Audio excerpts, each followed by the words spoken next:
my parents and other people would always be like, do you have to scream? Like, you're a good guitar player, but why do you have to scream? And I'm like, I don't know, because it's just who I am. Like, I'm always going to be an angsty teenager deep down. I don't know.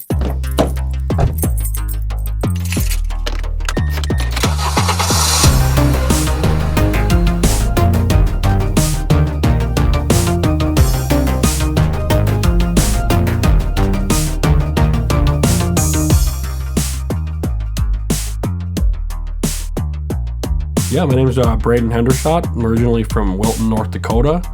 I played in the bands It Came From the Sea. It's a band I'm known for. I'm in a band currently called End Times. It goes by NDTMS. Those are the bands I'm known for. The first band I really was in that was a serious band was the Gentleman Ghost. And that was a band from many years ago, but those guys kind of gave me my first exposure into like a real band. That's where I cut my teeth.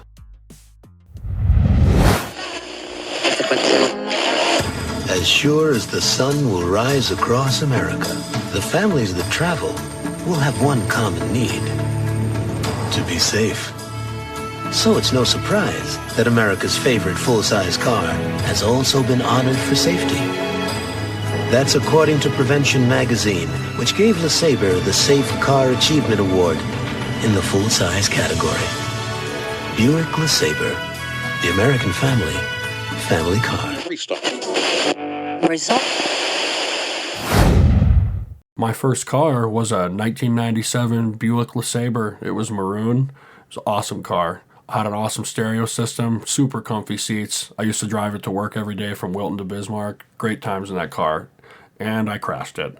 Oh, nice. A LeSabre. Yes. Somebody else had a LeSabre. I can't remember who. That was a classic car. That 3.8, you can't beat it. Yeah. But yeah, so I don't remember where. I think I was on my way home from work. I used to work at Cold Stone Creamery. That was my first job in Bismarck. And I was driving home, and you know that turnoff like by Red Lobster where you're turning off onto State Street? Yeah. Off of, I think it's From Century. Yep. So there never used to be a green arrow there. Okay. There used to just be like a green light. And obviously I was a moron. I was like 17 years old, and I wasn't a very good driver. But I had a green light, and obviously you're supposed to yield to the people that are coming, like from the other side. Yeah. I did not yield, and I thought I was going to make it in time, and I smashed into another car. Oh, man. And yeah, just I didn't destroy it, but it was the first time I'd ever been in a real car accident. But I remember my parents were so mad at me because I wrecked it. And then luckily they were able to fix the car, and I was able to continue driving it for a while. But yeah, I crashed that car. So we had this van that ICFITS. We did a tour. We did a few tours in this van. I don't even ICFITS. That's It Came From the Sea. Right. That's what we call it. Yeah. ICFTS. Yeah. People always know it as ICFITS. And so yeah, we had this van, and there was a band from Bismarck called If I Ran the Zoo. yeah. And they had this van. They sold it to me. I think they sold it to me for $900. And it was like I think it was like a 91 Chevy, I don't remember what it was, a C10 or something. It was like a 3/4 ton van. It was like, the big van, and I think got like 8 miles to the gallon. And I remember we did, and dude, gas was like, I think it was like $4 a gallon, like when ICFITS was touring. Damn. So yeah, we did an East Coast tour in that van, if I remember right. Maybe, I don't remember. It was either West Coast. We did 3 or 4 tours in that van, and it was kind of a pile of crap, but we affectionately named it Linda. And we ended up selling it to another band. I can't remember off the top of my head who we sold it to. I'm sure that they're going to be like, come on, you don't remember selling it to us? But anyway, yeah, did a lot of... There was a time, I remember, hilarious. We were driving down the road, and the windows were crappy. They leaked really bad. And at the time, our drummer was like, I got to go pee. And we were like, well... We're like on the interstate. There's like nowhere to pull over. And he's like, I don't give a crap. And he just like cracked the window open and started peeing out the windows. We were going like 75 miles an hour. And then all of a sudden, the guy, like one of the guys in the back there, like, oh my God, it's leaking back in. And it was like coming. Yeah, it was good times. I just got back from a road trip too and had to go.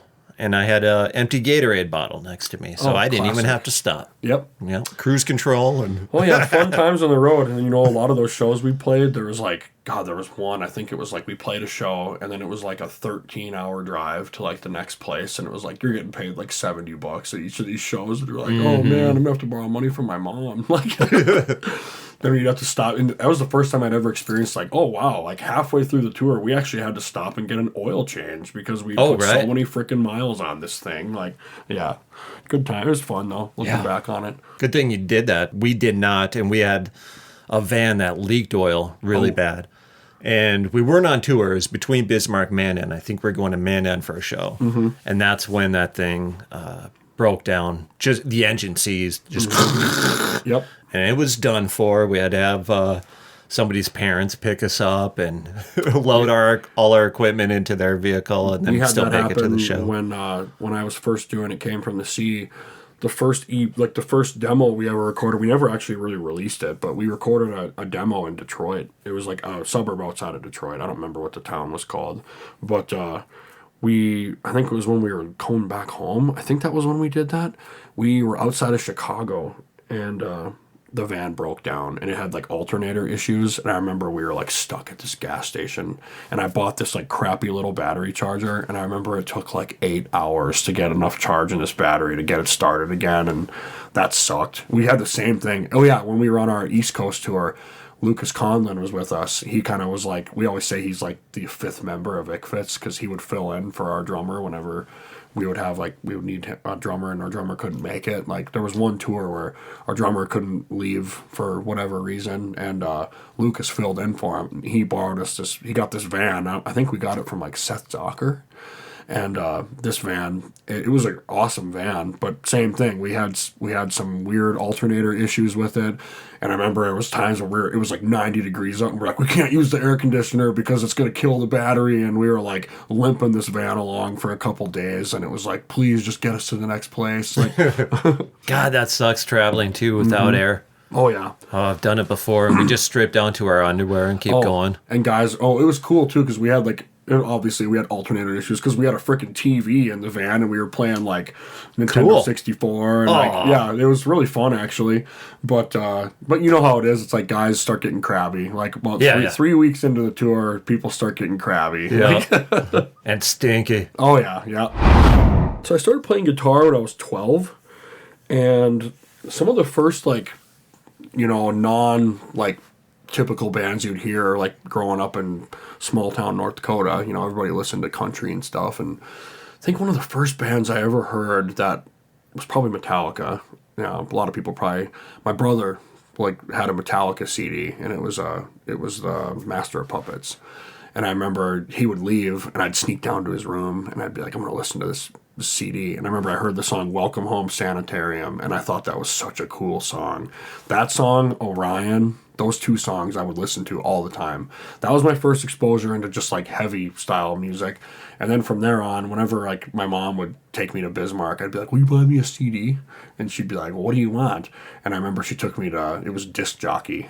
Oh yeah, in the mall, Yeah. So Disc Jockey, they had these little listening stations where they would have certain CDs you could listen to. And I remember one of the first ones I ever put the headphones on and listened to, it was Crash Test Dummies. Okay. And it was an album called A Bird's View, or A Bird's Life, or A Bird's View, I can't remember. But Crash Test Dummies is a weird band, but for some reason I really liked them. I had her buy me that CD. And then after that, it was Megadeth, Euthanasia, had her buy me that album. Oh, and yeah. It was I had that one. Iron Maiden, Seventh Son of the Seventh Son. Love that album. Still love that album. Those are the first couple like heavy bands I heard. And then, but yeah, so I was kind of listening to stuff like that. And then, so I had this friend that I went to high school with. His name was Mike Schnabel. And he played in a band called DO3. They were a ska band full of Jehovah's Witness guys. And interesting band, but they were cool. Mike was a cool dude. You know, out of my whole high school, I didn't really know anyone that was really into that kind of music, and Mike was one of them. And I should also mention, you know, as a 12, 13-year-old, there was two guys. They were cousins, Jamie Ruby and Taylor Ruby. We kind of started our first like band, you know, and it was kind of just like the vision. Like none of us could really play instruments yet. Taylor was probably the best drummer you know, and like I played guitar, but I wasn't very good. But we had this band, and we called it High Voltage, which was, I think, an homage to AC/DC or something. That was kind of our dream band. We would always draw pictures like, one day we're going to be in a band, you know. And movies actually was a thing that got me wanting to play music. So 2 movies specifically that really made me want to be a musician was, one, Airheads. Fuck yes, I love Airheads. And Bill and Ted's Bogus Journey. Fuck yeah. Specifically Bogus Journey. And I know people say that's not the good one. They say Excellent Adventure. But for me, it was Bogus Journey. You know what? I'm with you on that At the end, when they play that God gave yeah. My voice is shot. But yeah, seeing like the Wild Stallions, like that made me, I'm just like, this is so cool. Like, and Airheads, like that movie was awesome too. It just made me want to play music. So like we had our little dream band and but anyway, one cool fun fact, Taylor Ruby, he ended up moving away, which broke my heart, but he moved away to Larimore. And when he was in Larimore, he kept playing music, and he got in this band called 5 Star Fracture. And they were so good. And they actually came and they played some shows in Bismarck at like DJ's Pizza a few times. And they were a cool band. They also had another band called Takes Manhattan. And rest in peace, John Hart. He was their singer-guitar player. He was kind of the driving force with a lot of those bands, and him and Taylor were like best buddies. And John died in a tragic accident, a swimming accident, and he was a really solid dude. I always had the hopes that one day I would get to play in a band with like him and Taylor. And right. John was like one of those guys where like I really like hearing that music that they made with Taylor. I was like jealous because I was like, man, I want to be in a band like that. And I remember Taylor told me once that John, like, Taylor had this like demo CD that me and him made in like my parents' basement, and it was like pretty crappy, you know, but apparently John had listened to it and he was like, oh, he's actually a really good guitar player, he's a good songwriter, you know. And him saying that and hearing that from Taylor like made me feel good. It was like made me feel good about myself, made me want to keep playing. And it was really heartbreaking like when he passed away, and I know it was really hard on Taylor too. And Taylor's such a great guy, and he went on to do after that, and he didn't play music for a while, you know. That kind of broke his heart for a while. And it was really cool though, because he ended up playing in a band called with BJ Moore. It was a hockey themed punk band called Triple Deke. Oh, okay. And that band was really good, and it was so cool to see Taylor playing again because he was such a good punk drummer. And so I was really happy. They put a record out. And so, yeah, definitely check out Triple Deke. The Fargo Flyers, I think they still play their music sometimes at their games, which is pretty cool. Oh, that's cool, yeah. Yeah. But, yeah, so then from then on, around that time, the first show that I ever went to was actually at a church. And it was in Wilton. And there was a band from Bismarck called Stainless. Do you remember that band? It does sound familiar. Yeah. I can't remember any of the guys' names that were in the band, but they were actually a really good band, and I heard they played at, I can't remember the name of the church, but it's a church in Wilton. Okay. And, but yeah, I saw them play, and I was like, wow, like that was my first exposure to, it was the first concert I'd ever really been to. Yeah. And that kind of got me wanting to play too. And then from that time on, you know, Mike Schnabel was always kind of like he would kind of like remind me like, hey, you know, keep playing, you know. And I heard his band, and then over time, I remember Mike was always like scheming to try to like get money. And I remember one time he was like, hey, he's like, I got this garbage bag full of CDs. He's like, you want to buy them from me? And I was like, what do you want for them? And I think he was like $10. And I don't know, I guess back in, I don't know what it was. How old am I? I think it must have been 2001. And I gave him $10, and he literally gave me a garbage bag like full of CDs. And it was like, the Weezer Blue album was in there. Oh, fuck yeah. There was like Burn CDs, Hopeful, Poison the Well, Let's Go Bowling, like weird ska bands and like punk bands and hardcore bands. And it was like, oh my God, my whole world like got blown open. I was like, I had no idea music existed like this. Yeah. But specifically, the Weezer Blue album, I still love that album. Like, I still sing those songs. Like, when I heard the song The World Has Turned and Left Me Here, that's still like one of my all-time favorite songs. And Hope's Fall was one of them. And anyone who knows me musically knows that like Hope's Fall was like a really inspirational band to me. That's how I found them, was because of this bag of CDs that I bought from Mike Schnabel. That's insane. Yeah. And then wait, did he steal all these? Was that his personal? I don't know where he got them. He burned a lot of them. A lot of them were just like CDs that were like, there was a couple songs from this band, couple songs from that band. Funny. And yeah, there was a Standy Madly By CD in there. That was how I heard those guys. Yeah. There may have been some COTC stuff in there, Crimes of Conspiracy. Anyway, as me and Taylor, we were like, hey, we really want to do this band. We decided to change the name of this band. And my cousin, his name is Chris Sawicki, he didn't even play music, but we're like, hey, you should buy a bass guitar and learn how to play bass and play bass in our band. And so we started this band, and we decided to call it Deadfall Dynasty. And I remember Mike Schnabel was like, hey, you guys want to play a show? We were 14 years old. And we're like, we're not very good, but yeah, that sounds cool. So he hooked us up. It was either with you or it was with Lane. And I remember the show we played, it was the Valentines, and I know that the Process played, which was like a offshoot of, what was the band they were in before that? Refined, right? The Process? Wasn't there some guys that were in Refined? I believe so. Yep. That went on to that. Oh, I should also mention another band that I heard before I ever played a show. You may have known them. I don't think anyone remembers this band, but there was a band from Bismarck, and they were called The Fellows.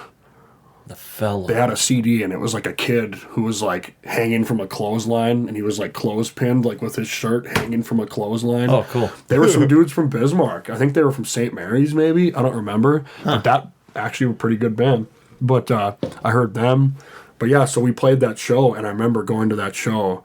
I don't remember if TSS played that show or not, but I know for sure it was the Valentines, us, it was DO3, and it was the Process.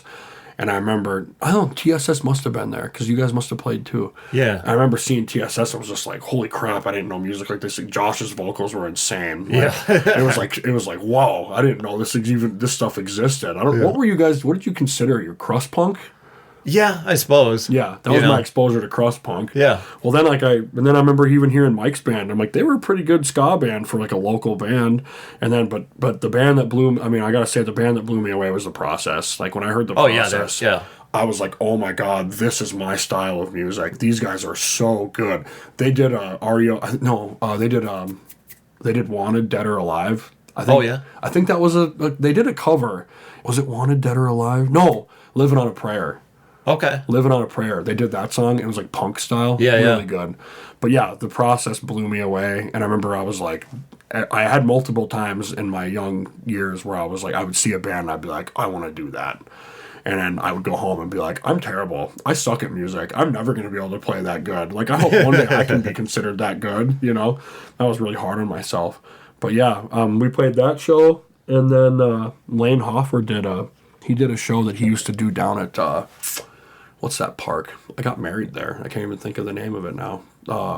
Sleepy Hollow. Oh, sure. Lane did a thing called Hollow Fest. Okay. And that was the second show that Deadfall Dynasty played. And I remember there was a band called the Cockney Monotones. They played. I think Omnipotent Belligerents even played. Oh, crazy. I remember I was young, so I remember we played at like 10 in the morning. Yeah. We were terrible. But like... I think we played second, and then I think I had to leave by like noon. We had to leave, so I didn't even get to see the whole show. And then after that, I think that was the only shows we ever played. And then it was like years. Like I just wrote music by myself, and I used to write acoustic songs, and I recorded a 3-song demo at Makoche. Oh shit! I was like really? 16, I think. It was an acoustic thing, and I literally just like solo. Yeah, looking back on it, like I'm actually kind of impressed that I was able to do that. Mike Schnabel, another reason, he had this little coupon, and it was a $250 coupon to go towards recording. He gave it to me, and that's really cool. I took it in, and I think it cost me like $100.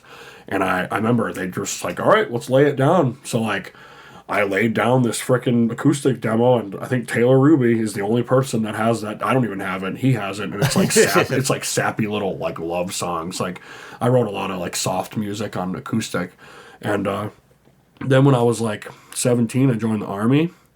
I did that, and I came back. I was in the reserves, so I came back from training, and then I was just working. Still played guitar, you know, and then I remember I'd go to movies a lot, and that's where I met Josh Renner. Do you know Josh Renner? Yeah. He goes by Josh Brooks now. Josh Brooks. So he was in a band called the... I call him semicolon. Oh, yeah. Yeah. I've heard him be called that before because he got part of his colon removed. Yeah. Yeah, so Josh, he's been like a big thread in my musical journey. He was kind of like a big brother to me. Like, so I met him. He was a manager. He worked at the movie theater. And I remember one day I don't remember how I recognized him, but like he was in a band called Finest Line Divides. Oh, right. Yeah. And they're actually a band again now. But so back then they had Finest Line Divides, and MP3.com was a thing. You remember in the early 2000s, and I remember I would search local bands on there, and I found Finest Line Divides, and they had this song on there called Casual Oversight. And it was really good. It's like a piano kind of song, and it was really well done, and I was really impressed by it.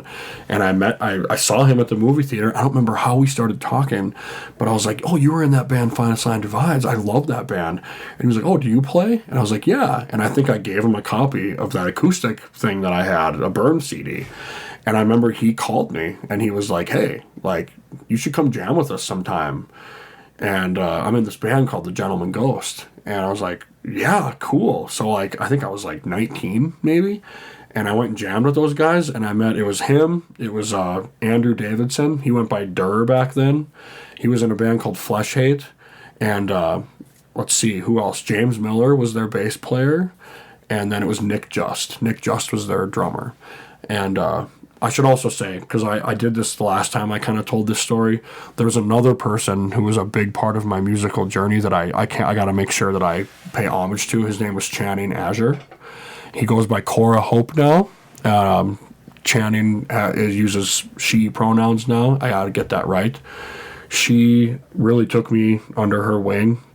Channing, at the time, I'll say Cora now, played in a band called Flesh Hate with Durr. Do you remember that band? Yeah. Flesh Hate. Yeah. Met Cora at a Grinder, I think it was a Grinder face-off. And we were standing in the crowd, and we started BSing. And I went to high school with her cousin. And we started talking about Flesh Hate and all that stuff. And then I mentioned that I was a big Thursday fan. Well, she was also a big Thursday fan. And we ended up sitting in my car, my 1997 Buick LeSabre. Nice. We ended up sitting in my car listening to Thursday, and we started talking, and then it was like, oh man, I thought she was so cool, and we started jamming together, and then we started a band with Eric Torgerson, if you remember Eric. Yeah. We were called When the Stars, and we only played one show, but it was kind of like a post. We were all really into post rock. Sure. So like, we played a show, I don't remember, I think it was at the Post one time. It was one of Lane's shows. And then we played another band. It was basically the same thing. Eric ended up not being able to play with us anymore, and that was when I met Chris Vetter from Happy End. And Chris is still to this day one of my best friends. Like, Chris is such a great guy.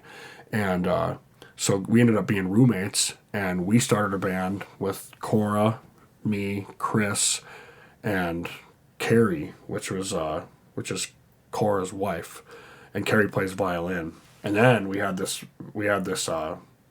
vibraphone, which is really cool. Like, have you ever played a vibraphone before? No, what is that? It's like a xylophone, but it's got a sustain pedal on it. Yeah. So when you hit it, it like keeps ringing.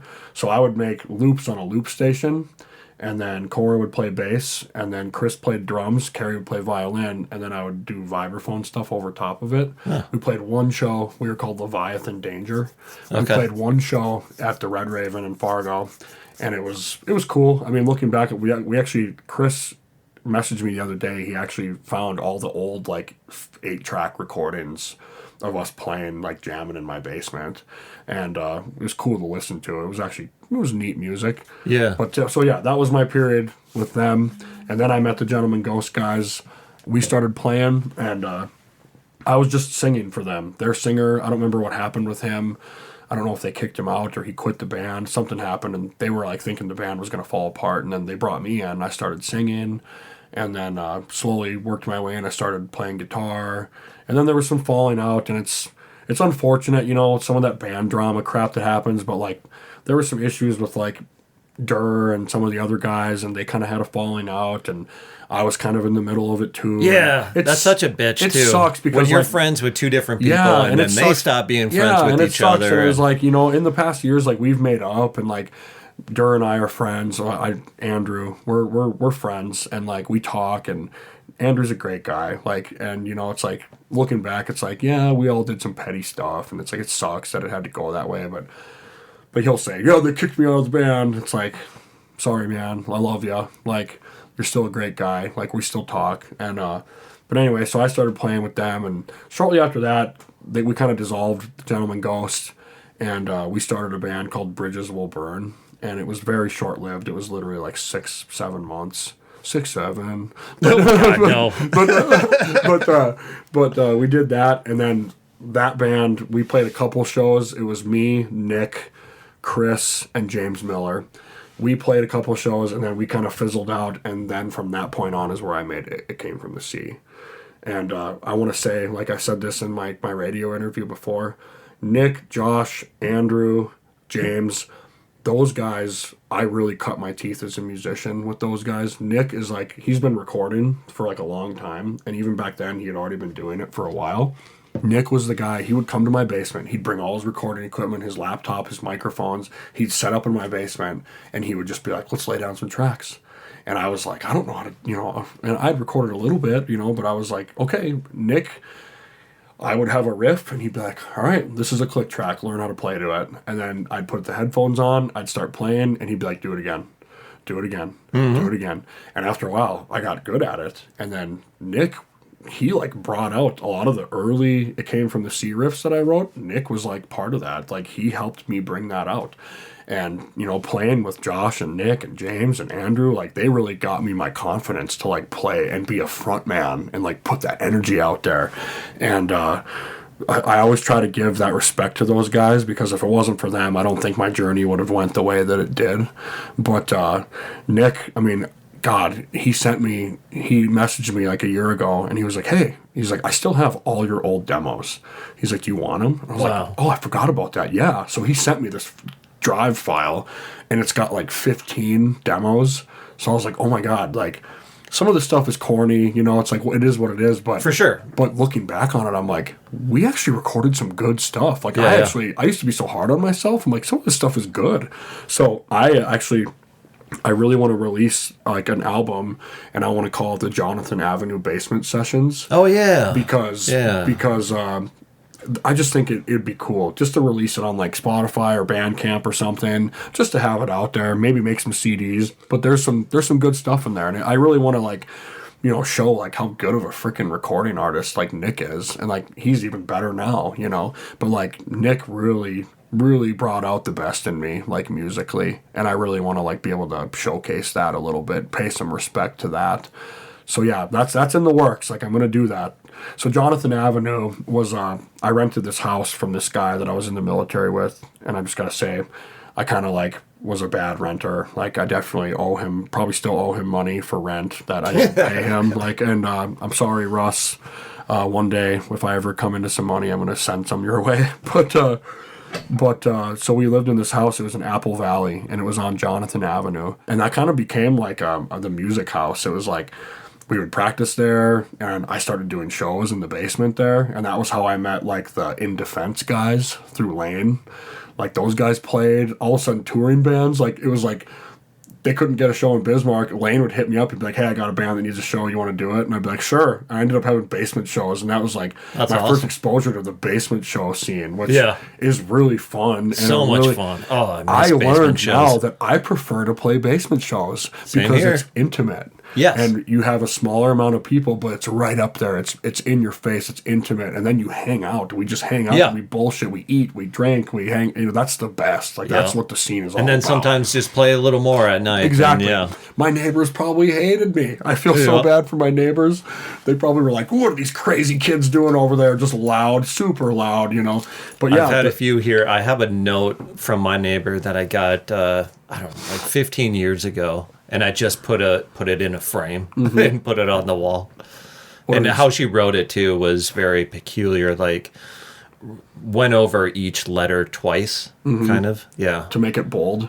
I think so. Was it like, you're too damn loud? Yeah, pretty much. But very, nice. It was just telling me to be respectful, which I was not. No, and I was not either. I didn't care about my neighbors. I was like, I'm going to do what I want, know? But looking back on it, I've had a lot of people be like, dude, like, going to some of those shows in your basement was my first explore, and I'm like thinking, oh my God, like how things come full circle. Yeah. Like I'm looking back on like my first exposure, and I'm like, wow, now I have people coming to me like telling me that I was involved in their first exposure. That was kind of the first time like I got this sense of like, okay, making art, it's not about like ego, it's not about pride. it's just about like making something beautiful that like somebody else can like look at and be like, I like that. That touches me like in a certain place. And even if it's only 5 people, you in a way you affected somebody in a good way, you know? And like that was cool, you know, and then that was another motivation. Keep going, like keep making music, you know. My parents and other people would always be like, do you have to scream? Like, you're a good guitar player, but why do you have to scream? And I'm like, I don't know, because it's just who I am. Like, I'm always going to be an angsty teenager deep down. I don't know. But I've always had an affinity for, there's something about, I don't know, the people that like that music understand it. But people ask me, why do you like that music? And I'm like, I don't know. There's something raw about it. Yeah. There's something emotional, and it's like, it's not even about emo. It's just like, there's just a... I know. I hate that term. That anger, the emotion, and just like, you're letting it out, and you're just like digging into some primal part of you that like wants to scream, you know? And there's just like, I don't know, there's just nothing like it. And even as a 38-year-old, I'm like, I'm probably getting too old for hardcore music, but I'm still doing it. No, like, I keep picturing a lot of us too when we're older in retirement homes. Yeah. If we make it. Yeah. Just jamming out to some real heavy shit, you know? I've thought about that too. I'm like, one day... We'll still have a record player right there. Like one day when I'm like 70 years old, my kids will be like, Grandpa, or my grandkids will be like, Grandpa, you played music, right? I'll be like, oh yeah, I did. Oh like, yeah, this is my album here. Like, oh really? Well, you guys want to listen to it? And then they put it on. It's just, whoa, and they're like, holy crap, that's you? And I'm like, oh yeah, I used to get after it. Like, funny thing, and some of these people probably aren't even fully aware. Like, because someone asked me once, like, how'd you come up with that name? And I remember it was like 2010. I think it was 2010. And at that time, like, I was like, trying to come up with a unique band name was like really hard. And try to come up with one that I thought was cool was like really hard. And I remember... Sometimes that's just it was kind of becoming like a thing where it was like cool to have really long band names. And I was really into the band Godspeed You Black Emperor. Uh-huh. And so then I don't know why, but like, so Lane Hoffer, like, Lane's one of my oldest friends too. Steve Wolf from Systems Victims, he's married to Lane's sister Carrie. They were dating at the time, and I remember Lane was like, yeah, you want to come over to my mom's house where I'm going to have a fire, you know? And then I remember Steve was there, and I think Carrie was there too. That was the first time I ever like sat and talked with Steve. And he probably doesn't even know that he was there the night that I came up with the name It Came From the Sea. It was at a fire at Lane Hoffer's mom's house. And I remember I told Lane, like, yeah, I got this idea for a band. It's called It Came From the Sea. And I don't remember if Lane thought it was cool or not. I don't remember. But I just remember I was like, yeah, it's a long name. It's going to be cool, you know? And I just ran with it. And when I started that band, it was me, Chris Vetter. He played drums. We were living together at the Jonathan Avenue house. And then my friend Caleb Seiler, who I met through James Miller, bass player from the Gentleman Ghost. Caleb played guitar with us at first, and then we needed a bass player.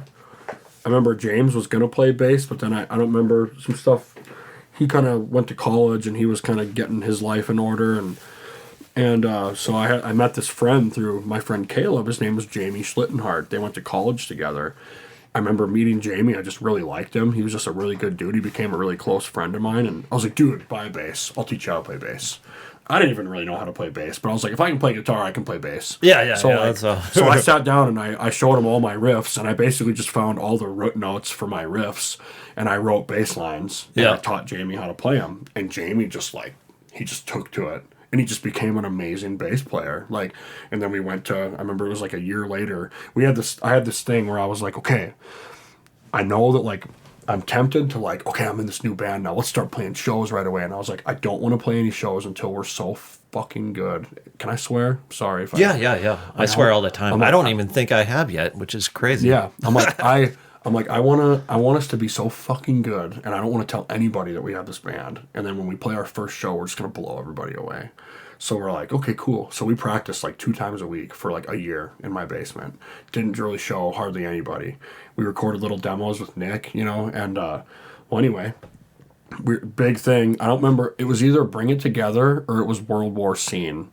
These were these shows that I helped Lane with, and Lane like this is how I kind of cut my teeth learning how to be a promoter, like with Lane. Like, and we would do it the old school way. Like Lane would be like, let's go. Like, I got a bunch of flyers. We're gonna drive from Bismarck to Mandan. We'll drive out to Williston.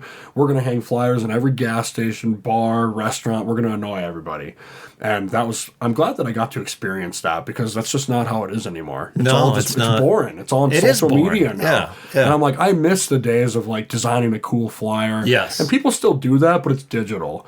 But it's like getting a cool flyer and then just having a bunch of them. And Lane, he was so funny, like the way, I'm sure you probably did this too, but I used to work at FYE, and which used to be disc jockey, and Lane would come in and sometimes he would put flyers like in between like CDs, like were relevant bands, you know. Oh yeah, yeah. And then he'd come through and he'd be like, "Hey, give these flyers out," and they'd be like, "Get out of here! You can't solicit," you know. Yep. But Lane would walk around the mall and he'd give people flyers, and like, but yeah, I always looked up to him for that, and like, but anyway, so I helped him do those shows. I don't remember which one it was. It was either Bring It Together or World War Scene. That was going to be ICFIT's. It came from the C's first show. And I remember Chris got like really nervous, and Chris drank a little bit to like ease his nerves, and he drank a little bit too much. And I remember, I think it was Dane and John from Happy End. We were like set up, drum set set up. I'm like ready to play. Chris is nowhere to be found. And I'm like, I think I said to John or Dane, "Do you know where Chris is?" And they're like, "Oh, we'll go look for him." So they went in the bathroom and he was puking in the bathroom. Yeah. And poor guy, like he just had anxiety, and he was like, there was a lot of people there. There was like probably 200 people there, which was like, holy crap, biggest show I've ever played.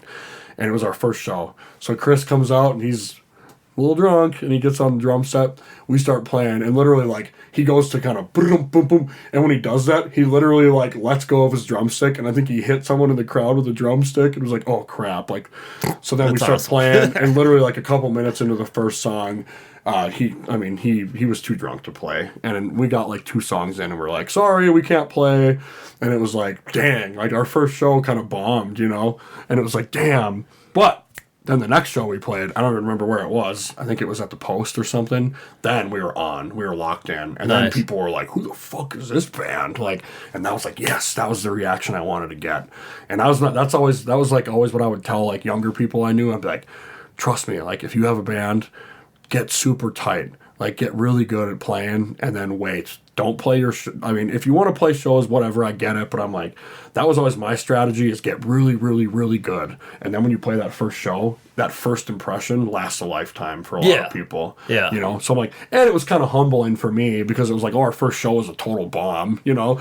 And then it kind of humbled us, and then it was like, okay, well, let's just scratch that, we'll go to the next one. And then from there, it kind of grew from there. And we recorded that little demo in Detroit. Never really did much with it. We burned a bunch of CDs. We used it on a couple mini tours. Chris ended up, he exited the band. He didn't really want to tour. He just found like traveling, like, and doing that just to be too stressful, which I don't blame him. Like, it's understandable. So Chris left, and then that was when I was working at the airport at a coffee shop, and I saw Justin Butler, who used to be in a band called Overrated, and they were from Washburn. That was Gavin Heddletwid, Justin Butler, James Miller, who was also in Gentleman Ghost, and I can't remember the other guy's name. I think his name was Eric Heyer. I think that was his name. And they were a cool little punk band, like pop punk band. Justin was always known as like a really good drummer. He was in a band called, I think he did Between the Skies with Lucas Conlon. And but anyway, bumped into him at the airport, and I just mentioned to him, yeah, we don't have a drummer anymore. And he's like, really? And I was like, would you want to play? And he's like, maybe. And I was like, okay, well, meet up with us. Like, so we met up. Where were we? I think we met up at A&B Pizza, and we hung out, we talked, and literally, I think we jammed like 2 times, and it was like, oh yeah, this is good. This is really good. And I remember, and Justin was just such a good drummer, and I remember Justin was kind of the guy that kind of kept us like on the path, because like I'm very ADD, I get distracted easily, but Justin was like, no, we got to get this song finished, you know, let's keep going. He's a worker, you know. So, but I remember the songwriting just was like boom, boom, boom. I remember the song Hello Handsome. We literally wrote that song in like a day. And it just flowed.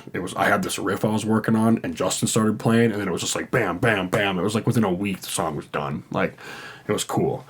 And then from then, yeah, we started playing shows with that band, Icarus the Owl. Oh, yeah. And then, so I used to bring them to town a lot. And then Joey from that band, he really liked us. He was like, you should come record with our producer in Portland. His name is Stefan. I was like, oh, that'd be cool. So then we all pooled our money together. We went out to Portland, Oregon, and we recorded The Day I Realized I Loved the World with Stefan Hawks at Interlace Audio, it was called.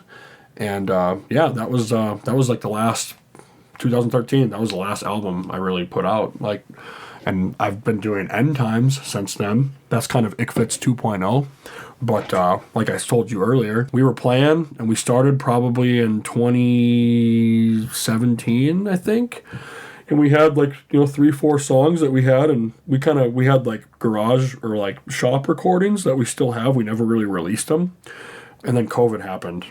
And when COVID happened, we all just kind of stopped playing, and I kind of just I think I got burned out, and I just lost the zest to keep playing, and I just kind of forgot about it. And I almost got to a point where I was like, I'm going to sell all my instruments. I'm too busy working. I got these kids. We got 5 kids. I was married at the time, and trying to keep the family together and just trying to do good at life, and yeah, I just kind of quit playing music. Got pretty depressed for a while there, looking back. I was just working. I just threw myself into my job. And I think being a worker bee for so long and just doing nothing but kids and work, and it's I love my life, and obviously I love my kids, but it was I realize now as a 38-year-old that I never should have walked away from art. I should have always right that creative art. Outlet. I should have kept creating, because I think I lost part of who I was by not creating. And I still did play a little bit here and there, but not enough to where it was satisfying to me. And I'm now throwing myself back into music. It's unfortunately, I am getting divorced, and it is what it is. As far as that goes, she is always going to be a friend to me. When you have children with a woman, or at least with her, I watched her birth these 5 children. We had 4 of them in our home.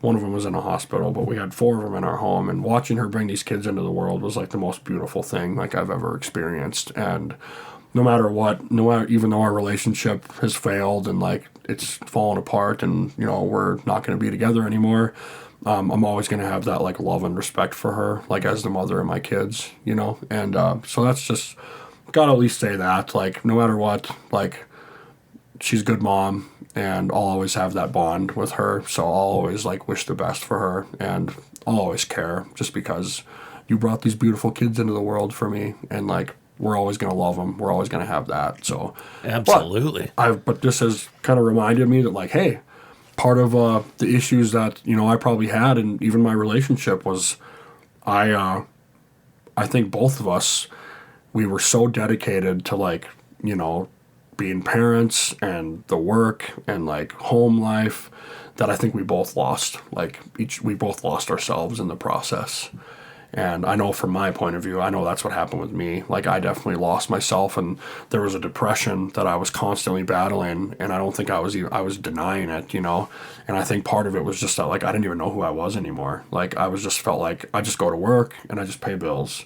And she probably felt I'm just a mom. I'm just cleaning the house, and I'm feeling unseen, And I think I was feeling unseen, And I've been reminded now that, my kids deserve to see the best version of me. They deserve to see the best version of her. And if that has to be us not together, that's fine. But I'm throwing myself back into music now. So, End Times is back. We're playing again. We're working on trying to get, maybe a record made, maybe a 12-inch. Oh, yeah? About maybe doing a split with somebody, so we'll see. But that's been really therapeutic for me, going through all this stuff, is I've realized that, music is who I am, and I want my kids to know that their dad isn't just a provider. He isn't just a worker bee.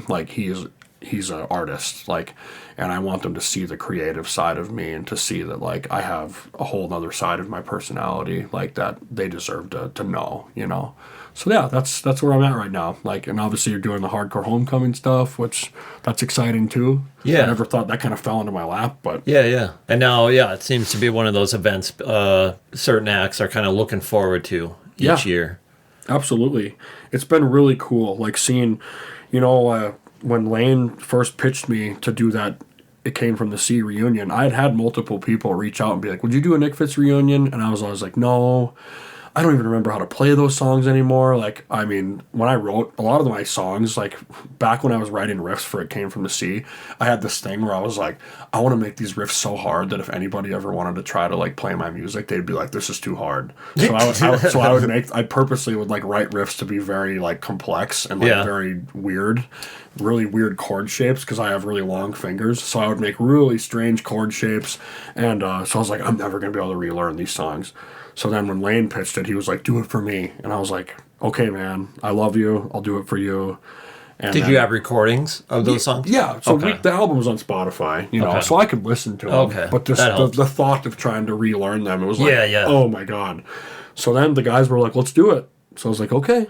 So I remember, I think it took me like 7-8 months to like, I mean, I learned a few of the songs. I was able to pick them up, but there was a couple where it was like probably 2 weeks before we played that I finally, like specifically the song What If Tomorrow's Awesome. There's an intro of that song. It's a guitar intro, and obviously I sing over and I play at the same time, so that makes it even harder. There's an intro of that song, and it took me like 6 months to frickin' relearn that stupid intro. It's just goofy, like the way I played it. I did figure it out though. And, but yeah, and I remember thinking like, I hope 100 people come, because that would be cool. Oh, yeah. And then I remember we were selling pre-sales, and I think we got up to like 90 pre-sales. And I was like, oh, this isn't going very well. Like, oh, man, I've invested a lot of money in this. I hope people come, you know. And, but yeah, then I remember the show was going on, and I was looking around, and I was like, holy shit, there's a lot of people here. And then I remember Lucas came to me, and he's like, at the end of I think it was like the next day or the end of the night, and he was like, do you know what our number was? And I was like, no. And I was thinking like 200. Mm-hmm. He's like, it was like 385 people paid. And I was like, nice. What? I was like, holy crap. He was like, yeah. He's like, we were like at capacity. I was like, what? I was like, oh my God, that's insane. Like, and I couldn't believe it. And it really made me feel like, wow, people still love music here. Because I always thought like, oh, the scene's almost dead. There's only like 30 people holding it together, you know. But it was like, wow, people still want to do this. Okay. So then I remember I was like, you guys want me to do it next year? And they cheered. I was like, okay, I guess I'm doing it again. So we did it last year, and it was pretty successful. It went really well. And I'm like, okay, I think I need to keep doing this. So we're doing it again this year. It's going to be...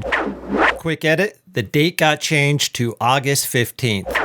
Oh, this man, is the first that's time, on my birthday. This is the first time that I've told anybody the date. So anyone who listens to this, you're the first people that are going to hear the Hardcore Homecoming date. It's August 15th. We're not announcing the venue yet, but it will to be announced. But yeah, July 18th. We already have a pretty tentative list of bands, but it's going to be pretty exciting. We're going to be bringing some OG bands from the Bismarck Mandan scene. And I'm really excited about that. And I'll say a couple of my old acts are going to get back together. Mm-hmm. The Vexed. We lost Jason this last fall, but one of the OG drummers, Tom Hill, is going to drum. And then speaking of Tom Hill, I played with him in Toxic Shock Syndrome with Noah. Mm-hmm. And our singer for that band actually died too. So we're going to have guest vocalists on that. So yeah, the Vex and TSS will be back together for the most part. I'm pumped too. And we jammed last weekend. So we're trying to get back in the groove and hopefully be ready in a few months. Yeah, I think you guys will be good. Totally. That's the cool thing is like, and it's just something like I've really learned to appreciate in our older age is like, when I started playing with the End Times guys again, I've told them a couple of times when we practice, we get done. And you know, sometimes when you have that practice and you guys are just locked in, and you get done and you're like, there's like magic in the air. Yeah, and you're like, I love you guys. And I literally like tear up when I talk about it. And I told those guys the other day, I was like Sasha, the drummer in End Times, like, I'm like, dude, like, you kind of like, in a way, you kind of saved my life in a way, like my musical life at least, because when the End Times thing started, I was like at a point where I was like, yeah, I need to just get rid of my instruments. Like music, I'm a failed musician. Like it's over, you know. I need to just be a slave, a wage slave, and just pay bills, you know. That's what I need to do now. And I remember he reached out to me, and he was like, hey, you should come jam come jam sometime, you know. And it was him and Taylor Berglund. He introduced me to Sasha. And then there was another guy named Alex Nash. I don't know if you know who he is. Yeah. Alex Nash. So yeah, he was our original bass player. And it was me, him, Zach from It Came From the Sea, and Sasha. And but yeah, I played with him a couple times, and it was like, oh, it felt good. I kind of got some of those old feelings, but then I wouldn't talk to him for a while, and he would always reach out again. He'd be like, hey, you need to come to my apartment, come jam again. And he'd always pull me back in. And after a while, I kind of got the bug again. And that's how we started End Times. And obviously COVID happened, and then we stopped playing again. But then once we did the ICFITS reunion, I was like, well, if I'm going to do the ICFITS reunion, I better start playing with End Times again, you know. So we played with End Times, and, you know, now, like, with all the changes in my life, like, the past year, like, I'm like, I need music. Like, for me to be, like, the person I know I can be and be fully whole, I need to play music. And so it's felt so good. The bass player we had after Alex left was John Peterson. He's in the band Fell. John plays in a lot of bands, and John had to exit from us because he just had too much going on. He works a lot of jobs, and he's in a lot of bands, and he wanted to kind of focus on his own musical projects, which I don't blame him at all. Like, totally respect that. So John stepped away, and now Lucas Conlon is our new bass player, which is pretty cool because Lucas was like the 5th member of It Came From the Sea. Now he's like the new bass player for End Times, and we also have added a synth now, so Luke is playing around with synth tones. Oh, yeah. So yeah, we're adding a synth to it, which has really added another layer to some of our music, which is really cool. And is he gonna try to play bass with one hand, synth with the other? I think he's going back and forth. But it's really cool. You know, the last couple months of us jamming, like, I've started to feel that magic again, and it's like, I told the guys, I was like, I'm starting to have like flashbacks of like It Came From the Sea practices. Like I said, I feel like we're getting some good stuff here, and we just played a show on Sunday the 15th. We played at Laughing Sun. Unfortunately, of course, I got sick. I'm still a little bit sick right now, but like the worst day of my sickness was the day we played, so my voice was completely shot. But musically, it went really well. It sounded really good. I mean, the sound at Laughing Sun is so good. And, like, I love playing shows there. And they always take care of us. Like, Laughing Sun has been really good to me. Like, they're a great place for musicians. They really take care of us. Great sound. But it was cool. Like, there was actually a decent amount of people there, and people seemed like they liked it. The energy was good. So, yeah, I'm just excited to continue on. And really want to get an album made. Excited about it. Fuck yeah, man. Yeah. I think it's important, you know, and some people make jokes like, oh, all these washed up old dudes are trying to live in the past. It's like, no, it's not even about that. What it is, it's like, it's paying homage to like something that we really cared about. And like, I think, and that's like my whole thing, like my promotion company is called Rare Earth Collective.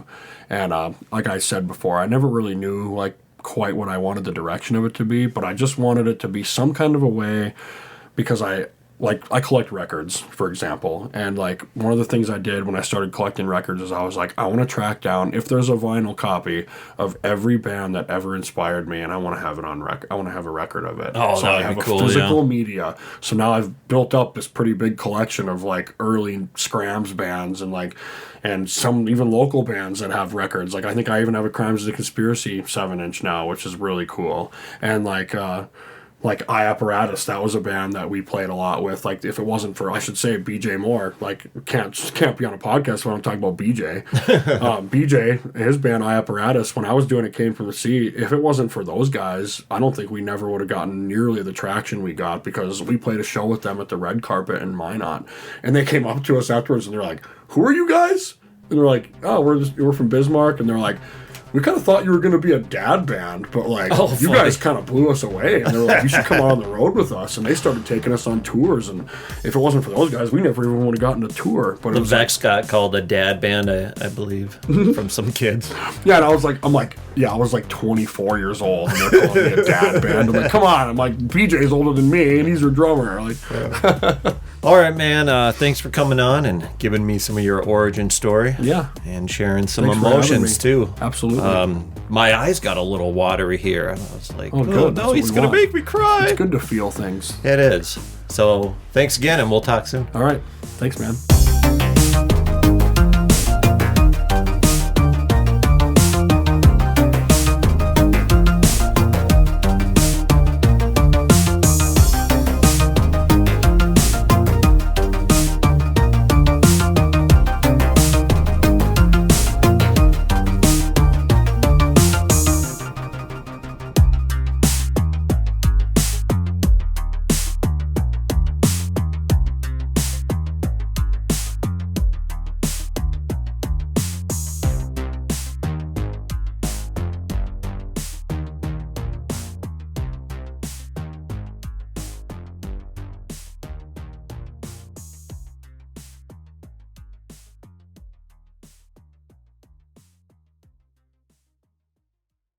Jesus. And we're all getting old. I'm going to be 39 in June, so I'll be 39. 39. Yep. Well, you look better than I do. At least you have your hair. Do you have your hair? It's coming and going. You have more than I do. I'm not losing it. Yeah. It's just going to different parts of my body. Yeah. You know? Like, me too.